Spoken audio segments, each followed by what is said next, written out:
aborder le sujet, dit que cette entrée avec cette histoire d'info, je n'ai rien contre, nous n'avons rien contre les Chinois. C'est que je suis dans toute corporation, il y a toujours des brebis galeuses, des Chinois, ce sont nos frères, ils vendent des médicaments ici, ils sont bien. En tout cas, moi, des médicaments, moi je prends pour eux là, en tout cas, ça me guérit. Mais voilà, oui, ils sont bien, il y en a qui sont bien, mais souvent il y a des brebis galeuses, c'est eux qu'on recherche en ce moment. Donc j'ai rien contre les Chinois, ce sont nos frères, donc il faut les ovationner. Mais Info, n'applaudissez pas Info. Vous ne l'applaudissez pas. Vous avez intérêt. Voilà. Sinon, le Chinois dans votre quartier, il va vous refaire le portrait. Si c'est un info là seulement, n'applaudissez pas. Maintenant, parlant du thème mère d'enfants autistes, voilà, défi quotidien, c'est vrai, on le dit, mais les autistes, c'est ça. C'est-à-dire Dieu, cette mère, elle doit savoir que Dieu l'aime. Parce que Dieu, il ne confie pas l'enfantement à n'importe quel moment.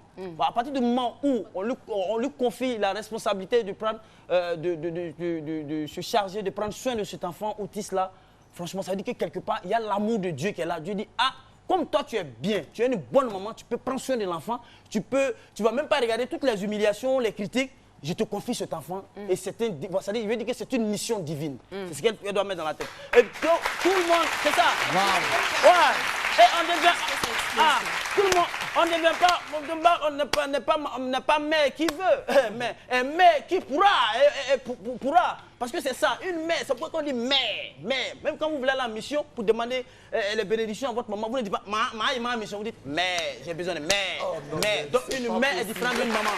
Quand vous faites enfant, Pourtant, vous avez bien commencé. En fait, quand tu viens faire avec une fille quelque part là-bas, c'est lui qui dit la mère de mon enfant là. Non, la mère de mon enfant sans la responsabilité quand on dit mère. Il y a une différence. Oui, il y a une différence. Quand c'est mère, il y a plus de responsabilité. Il n'y a pas de différence.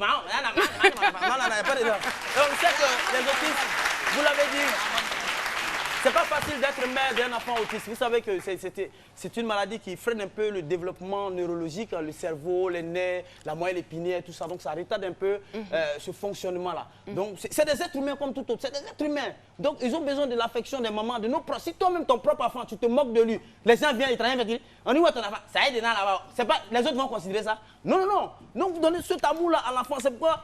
Et puis, il y a toute catégorie de trucs. Il y a plusieurs catégories d'autistes. Il y en a qui sont très calmes, il y en a qui sont très agressifs, il y en a qui ne parlent même pas avec quelqu'un. Tu regardes comme ça. Ils ne calment pas. Donc, ils peuvent réagir d'un moment à l'autre. Donc, ils ont besoin de l'attention. C'est pourquoi je vais profiter. Quand vous regardez les téléfilms de 19h30, copier ce qui est bon. À l'époque, il y avait un film qui passait sur RTE2 en Tara. On a vu les Ivoiriens ont pris ça pour faire un phénomène de mode. Oui, mais quelqu'un en Tara qui répète les choses à longueur de jour. Mais quand vous regardez le téléfilm, il faut copier ce qui est bon. Vous avez déjà vu Ruby demander transfert à Hector? Ruby n'a jamais. Non, il faut copier ce qui est bon. Et donc, à cette époque-là, Antara qui était à la mode en ce moment, à Bobo, il y a des enfants. C'est-à-dire, des mamans même étaient fières de dire que leur enfant est autiste. Ouais, la petite fille s'appelle Nawa, elle a 6 ans. Nawa avec Kabato Domo. Nawa avec Kabato Domo. Quand on demande Nawa fait quoi? Elle dit non, mon enfant est autiste. Donc, ça vous dit que ces enfants-là, c'est une bonne mère que nous allons recevoir. Ces enfants ont besoin de notre amour, de notre attention, de notre affection, parce qu'ils le méritent. Et puis ils sont très intelligents. Il y a des grands types de personnalités aujourd'hui qui étaient autistes avant. Mais aujourd'hui, ils oublient. Merci beaucoup, Dr Philo. Merci pour toutes ces informations.